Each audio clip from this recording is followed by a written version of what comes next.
साईं राम। कौन है वो साईं राम? कहाँ से आया है? क्या करता है? क्या कोई जानता है? कोई नहीं जानता, लेकिन सब आपो अपने जो बातें हैं उन्हें सिद्ध करने के लिए कुछ भी झूठ बोल रहे हैं। कोई कहता है कि साईं भगवान नहीं है, साईं संत हो सकते हैं लेकिन भगवान नहीं। लेकिन हमारे लिए तो वो भगवान है ना। जिस इंसान के आगे हम अपना सिर झुकाते हैं, जिसे हम माँ बाप सब कुछ मानते हैं, जो हमारे दुख सुख में हमारे साथ रहता है, जो हमेशा हमें प्रोटेक्ट करता है, तो क्या वो हमारे लिए भगवान नहीं है? हमारे लिए तो साईं भगवान है। लोग क्या कुछ नहीं बोलते?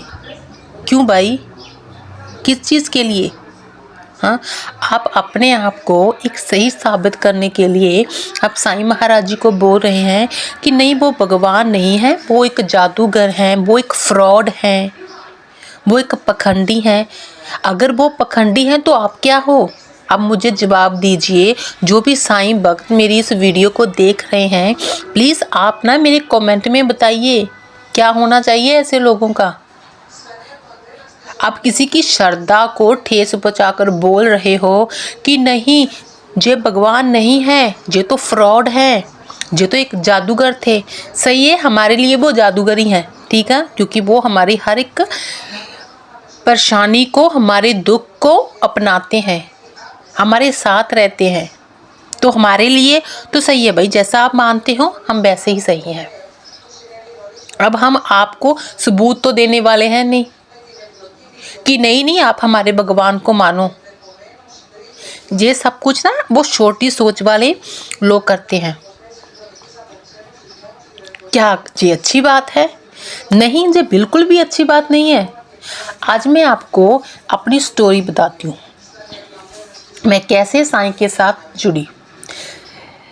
आज से 2 साल पहले की बात है। मैं फॉरेन में रहती हूँ और मेरे काम को लेकर बहुत ही उतार चढ़ाव आ रहे थे और मुझे काम नहीं मिल रहा था। जैसा मैं चाहती थी वैसा तो मुझे नहीं मिल रहा था। और एक मुझे जहाँ लैंग्वेज की प्रॉब्लम थी, क्योंकि मुझे लैंग्वेज बोलनी नहीं आती थी इन लोगों की। और मैं बहुत ही ज़्यादा परेशान हो गई थी इन सब चीज़ों में से। तो क्या हुआ ना, मेरी किसी फ्रेंड ने मुझे बताया कि तुम ऐसे करो कि साईं बाबा के तुम क्यों ना उपवास शुरू कर लो।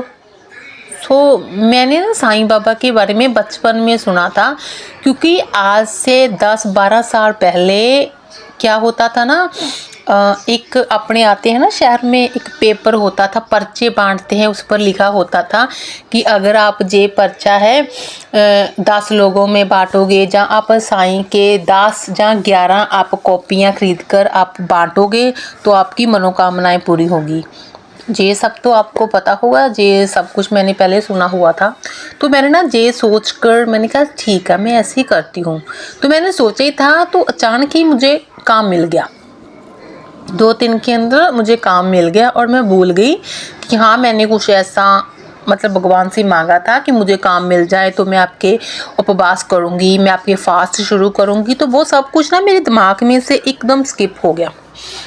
और उसके बाद क्या हुआ, जब पूरा एक मंथ कंप्लीट हो गया मेरे वर्क को, तो अचानक क्या हुआ ना, जहाँ मैं काम करती थी, मैं वहाँ केयरिंग का काम करती थी। एक ओल्ड लेडी थी सॉरी, और मैं ना उसकी देखभाल करती थी। और उनके घर पे एक वो आप थी लेडी और एक उसका बेटा था, उनकी भी शादी नहीं हुई थी।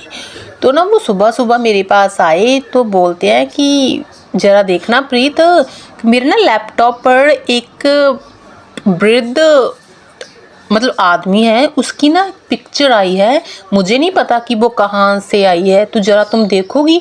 वहाँ ना इंडिया मेंशन किया हुआ है। तो वो कहते हैं मुझे नहीं पता कैसे, लेकिन अचानक ही 3-4 पिक्चर ऐसे ही मेरे फ़ोन में आ गई। तो जब मैंने जाकर उनके रूम में देखा तो वो साईनाथ महाराज जी की पिक्चर थी।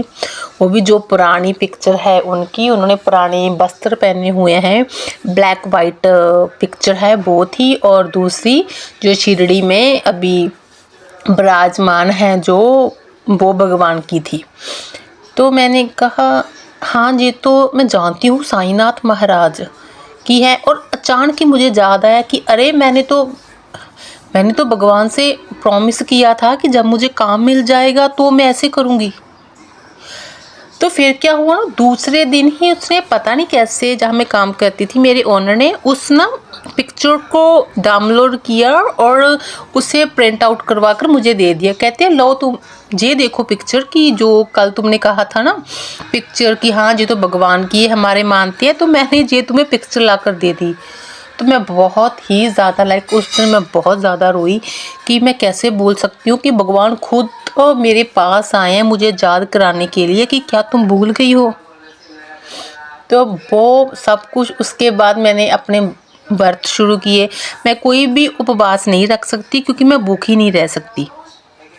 और मैंने कहा कि साईं महाराज मैं आपके फास्ट करने के लिए तैयार हूँ, लेकिन आपको मुझे खुद करवाना होगा क्योंकि मैं भूखी नहीं रह सकती। तो साईनाथ महाराज जी ने मेरी मदद की और मुझे पता ही नहीं चला कब मेरे 9 फास्ट कंप्लीट हो गए। तो ये था मेरा एक्सपीरियंस। तो कैसी लगी आपको वीडियो आप मुझे ज़रूर बताना। और साईं भक्त प्लीज़ आप मेरे ना कमेंट में जय श्री राम ज़रूर लिखना। Thank you.